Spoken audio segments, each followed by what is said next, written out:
In the sleepy village of Eldergrove, there existed an ancient manor on the edge of the forest. The locals spoke in hushed tones about the manor, claiming it was haunted by spirits from bygone eras. Laura, an adventurous teenager with a penchant for unraveling mysteries, was intrigued by these stories. Determined to get to the bottom of it, she enlisted her best friend, Tom, to explore the dreaded manor. Armed with flashlights and a sense of adventure, Laura and Tom set off as soon as dusk fell.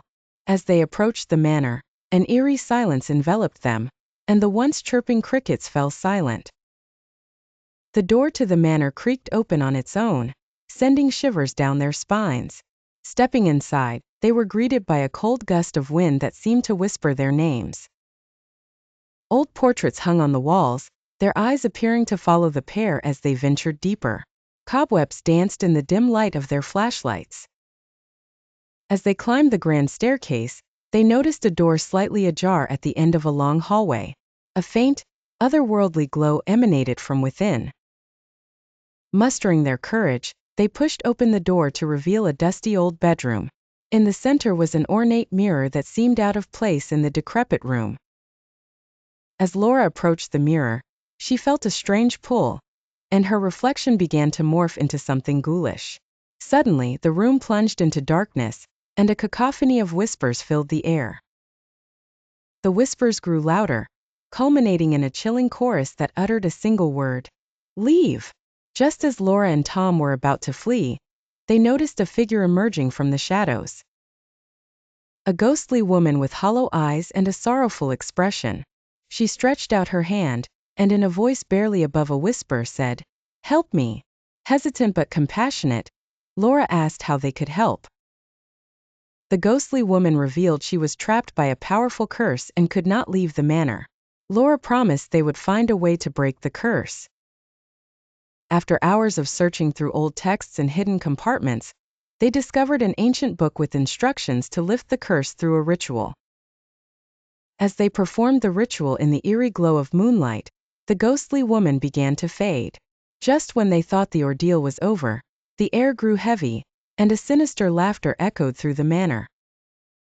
The shadows in the room started to converge, forming a menacing figure. "Fools," it snarled. "You have freed me." The realization struck Laura and Tom like a bolt of lightning. They had been deceived. The ghostly woman was not a victim but a cunning spirit bound to keep an even greater evil at bay. Now released, the malevolent spirit loomed over them, casting a darkness that seemed to swallow all hope. They tried to escape, but the manor's doors slammed shut, trapping them inside. With the malevolent spirit unleashed, the whispers returned, more haunting than before. The last thing they heard was the ghostly woman's sorrowful voice. "I'm sorry." And then there was only darkness. Laura and Tom stood frozen as the malevolent spirit filled the room with a suffocating presence. The flickering light from their flashlights dimmed, and the whispers grew louder, swirling around them like a storm. Desperation clawed at their minds as they realized there was no escape. The doors were sealed, and the walls seemed to close in on them. "We have to find another way out," Tom whispered urgently. His voice wavered as he grabbed Laura's arm, pulling her back from the looming shadow. Laura, though shaken, nodded and started searching the room. She noticed faint markings on the floor around the mirror, something they hadn't seen before. They weren't random scratches, they were symbols, runes of power. "Tom, look," she said, pointing at the strange markings. "Maybe this is a way to stop it." The two examined the symbols closely, recalling the ancient text they had read earlier. These runes seemed to be part of an ancient spell meant to trap the spirit, not free it. "We did something wrong," Laura muttered, her heart sinking. "The ghost tricked us, but maybe we can use these runes to imprison the spirit again." With no time to waste, they quickly began to replicate the runes on the floor, using a piece of chalk they found in the manor's dusty library. The spirit, sensing their actions, roared in fury. Shadows lashed out like tendrils, threatening to stop them. But with trembling hands, Laura and Tom completed the final symbol. For a moment the shadows recoiled, and the air grew still. They thought they had succeeded, until a cold gust of wind swept through the room, erasing the runes. The spirit re-emerged, more powerful than ever, laughing darkly. You think you can bind me again? I have waited centuries for this. You are too late. Laura and Tom watched in horror as the mirror cracked, sending shards of glass flying. The ghostly woman reappeared, no longer sorrowful but malicious and vengeful. Desperation pushed Laura and Tom to search for any possible escape. In the chaos, Tom's flashlight beam caught something unusual, a faint outline of a door hidden behind a decaying tapestry. Without hesitation, they tore down the fabric, revealing a small wooden door. Go! Laura shouted, pushing Tom towards it. They burst through the door just as the spirit lunged at them. Behind the door was a narrow staircase leading down into the depths of the manor. The staircase led them into the ancient catacombs beneath the manor. The walls were lined with crypts, each more decayed and ominous than the last. The air was thick with the smell of damp earth and the distant sound of whispering spirits. But these whispers were different, softer, less malevolent. Where are we? Tom asked, his voice echoing through the underground tunnel. I don't know, Laura replied, but I think this is where the answers are.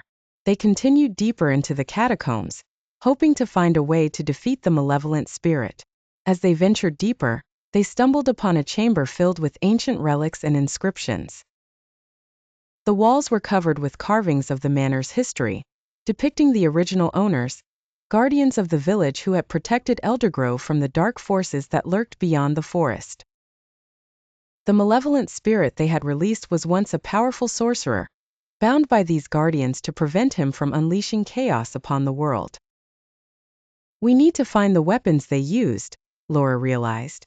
There has to be something here that can stop him. It had been months since Laura and Tom had defeated the malevolent spirit that haunted Eldergrove Manor. The village had returned to its sleepy, peaceful existence, and the once feared manor had fallen silent. But Laura could still feel a lingering presence, something unfinished. She often found herself dreaming of the manor, hearing whispers calling her back. One night, Tom received an unexpected letter. It was old, written on yellowed parchment, and bore the mark of the ancient guardians. We are not finished, it said ominously. Both Laura and Tom knew that their battle was not truly over. Laura's instincts were right. Soon after receiving the letter, strange occurrences began to unfold in Eldergrove once again. Animals went missing, shadows appeared where they shouldn't be, and the village well ran dry. The villagers, who had finally begun to feel safe again, were gripped with fear. Laura and Tom suspected that although they had vanquished the sorcerer's spirit, something much darker remained. They returned to the manor, knowing they had to confront whatever new threat was emerging from the shadows. Upon entering the manor again, they were greeted by the same chilling silence that had once unnerved them. The phantom blade, which they had hidden deep within the manor's vaults, hummed faintly with energy, as if sensing the growing danger. While exploring the rooms once more, Laura and Tom discovered a hidden passage they had never noticed before, leading deeper into the foundation of the manor. Here, they found old writings that had belonged to the original guardians. It spoke of an ancient evil, the one the sorcerer had been guarding against. A powerful entity known as the Darkness had been sealed beneath Eldergrove, and their actions in defeating the sorcerer had weakened the seal. The hidden passage led to a chamber guarded by a figure they had not expected, a skeletal guardian draped in robes of deep red, known as the Keeper of Secrets. The figure was the last of the ancient guardians, tasked with ensuring that no one disturbed the dark entity below. You've already set it free, the keeper rasped. Now you must pay the price. Laura and Tom, undeterred, demanded to know how they could fix what they had done.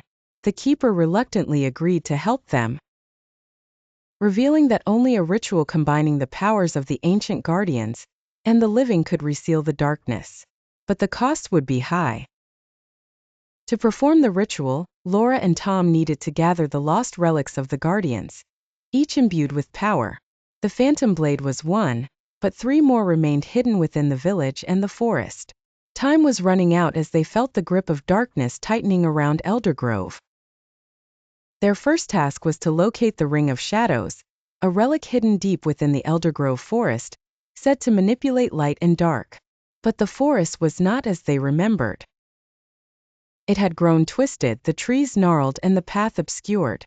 Navigating the Eldergrove forest proved treacherous, as malevolent spirits lurked among the trees. These spirits had been drawn to the dark power growing beneath the village. Laura and Tom fought their way through, using the phantom blade's light to fend off the creatures.